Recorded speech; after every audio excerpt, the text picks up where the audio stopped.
Good morning class. अब ये आपका यूनिट 4 का 4th पार्ट है जिसमें हम पढ़ेंगे एंटी एंजाइटी ड्रग्स और एंटीजायोलाइटिक। अब देखो क्या होता है एंटी एंजाइटी ड्रग्स आपकी क्या है। एंजाइटी यानी कि चिंता, परेशानी, tension, that is called anxiety. और एंटी एंजाइटी क्या होगा, जो उस चिंता, परेशानी, उस भय, उस टेंशन को दिमाग से क्या करे, रिलैक्स कर दे, that is anti anxiety drugs. अब इसकी हम डेफिनेशन देखते हैं। इसकी डेफिनेशन क्या है, a drug used to treat symptoms of anxiety. एक ऐसी ड्रग जो किसके लिए इस्तेमाल होती है, in used to treat symptoms of anxiety, जो एंजाइटी के सिम्टम्स को एंजाइटी के सिम्टम्स को दूर करने के लिए यूज की जाती है, that is anti anxiety drugs. और वो कौन कौन से सिम्टम्स है, feeling of fear, restlessness, increase heart rate and breathing. Sudden क्या होता है, हार्ट रेट, जब आदमी को टेंशन होती है, स्ट्रेस होते हैं, डरा हुआ होता है, घबराहट में होता है, तो उसकी हार्ट बीट क्या होती है, तेज चलने लगती है। स्वेटिंग, आदमी क्या होता है, पूरा स्वेट हो जाता है। पल्पिटेशन, घबराहट, आदमी को क्या होने लगती है, घबराहट होने लगती है। उसके बाद क्या है आपका एनोरेक्सिया। एनोरेक्सिया क्या होता है, भूख कम लगना। क्या होता है, जनरली 95% लोगों को टेंशन में, स्ट्रेस में, परेशानी में, दिमागी रूप से जब आदमी परेशान होता है तब उसको एनोरेक्सिया, उसे भूख कम लगती है, ऑटोमेटिकली उसे भूख कम लगती है, उसे स्वेट ज़्यादा होने लगता है, हार्ट बीट तेज़ होती है, घबराहट होने लगती है, नींद नहीं आती, दिमाग शांत नहीं होता, ओवर थिंकिंग होने लगती है। पर्सन कॉन्टिन्यूसली कुछ ना कुछ सोचता ही रहता है उस कंडीशन में। अब देखते हैं हम क्लासिफिकेशन, एंटी एंजाइटी ड्रग्स का क्लासिफिकेशन देखते हैं क्या है। बेंजोडाइजेपिन, अब देखिए हम यूनिट 4 के 4th पार्ट में है, लेकिन बेंजोडाइजेपिन 1st, 2nd, 3rd और 4th पार्ट में भी ये है आपका। तो बेंजोडाइजेपिन का क्या है, फार्माकोलॉजिकल एक्शन याद करना बहुत इंपॉर्टेंट है। आप ये चारों पार्ट्स में इसका सेम फार्माकोलॉजिकल एक्शन लिख सकते हैं।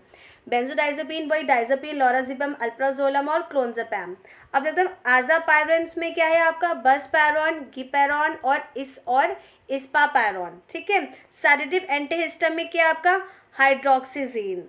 अब देखते हैं क्या है इसमें, बीटा एड्रेनेर्जिक ब्लॉकर, इसमें आपका एक यही है प्रोप्रानोलॉल। अगर आपको प्रोप्रानोलॉल की फार्माकोलॉजिकल एक्शन याद है, जो अपने यूनिट 2nd में ऑलरेडी पढ़ चुके हैं, आप वो भी यहाँ पे मेंशन कर सकते हैं। तो देख रहे हैं कि फार्माकोलॉजी में सब चीज़ एक दूसरे से जुड़ी हुई है। अब आपने अगर एक चीज़ पढ़ ली तो उस चीज़ को आप कहाँ कहाँ इस्तेमाल कर सकते हैं, आप ये चीज़ उसमें देखेंगे। फार्माकोलॉजिकल एक्शन क्या है इसके, ये एंटीजाइलेटिक है, यानी कि चिंता मुक्त, यानी कि क्या है, आदमी को जो स्ट्रेस है, टेंशन है, उससे दूर कर देती है। सैडेटिव एंड हिप्नोटिक, सैडेटिव क्या है, जिसमें जो पर्सन है उसका माइंड क्या है, रिलैक्स हो जाता है, बट नींद नहीं आती। हिप्नोटिक में नींद आ जाती है। एंटी कन्वर्जेंट, दौरे वगैरह जब पढ़ते हैं तब भी माइंड क्या होता है, यानी कि ब्रेन में जो इलेक्ट्रिकल एक्टिविटी है वो बहुत ज़्यादा होने लगती है, उसको शांत कर देती है। एंड मसल रिलैक्सेंट, और क्या है, मसल्स को रिलैक्स कर देते हैं। इसमें आप क्या है, इसमें जो बेंजोडाइजेपिन है उसका फार्माकोलॉजिकल एक्शन भी लिख सकते हैं। बेंजोडाइजेपिन का फार्माकोलॉजिकल एक्शन क्या है, ये आपकी क्या किस तरह से वर्क करती है, ये सप्रेस कर देती है आपकी ब्रेन की एक्टिविटी को। सीएनएस डिप्रेसेंट है, और क्या है, आपको जो माइंड है वो एक क्या हो जाता है, एंटी एंजाइटी हो जाता है, यानी कि आपको जो एंजाइटी है, जो स्ट्रेस है, वो टेंशन है, उससे आपका क्या हो जाता है, मुक्त हो जाता है, आपको ऐसी कोई फीलिंग नहीं रहती है।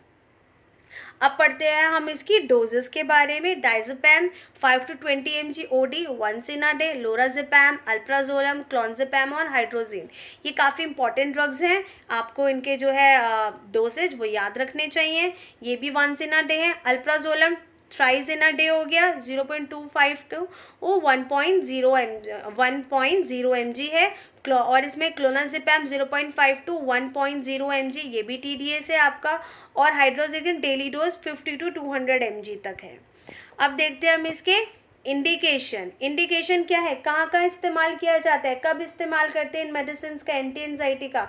कोई एंजाइटी डिसऑर्डर हो, कोई मस्कुलर डिसऑर्डर हो, एमनीशिया, भुलक्कड़पन।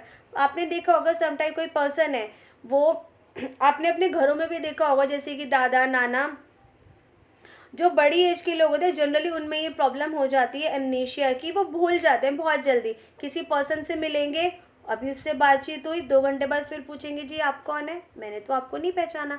जनरली ये कब 70+ एज के बाद एमनीशिया बहुत कॉमन हो जाता है होना, कि जो लोग हैं, जो हमारे एजिड पर्सन्स होते हैं घर में, नाना दादा की एज के लोग, वो भूल जाते हैं।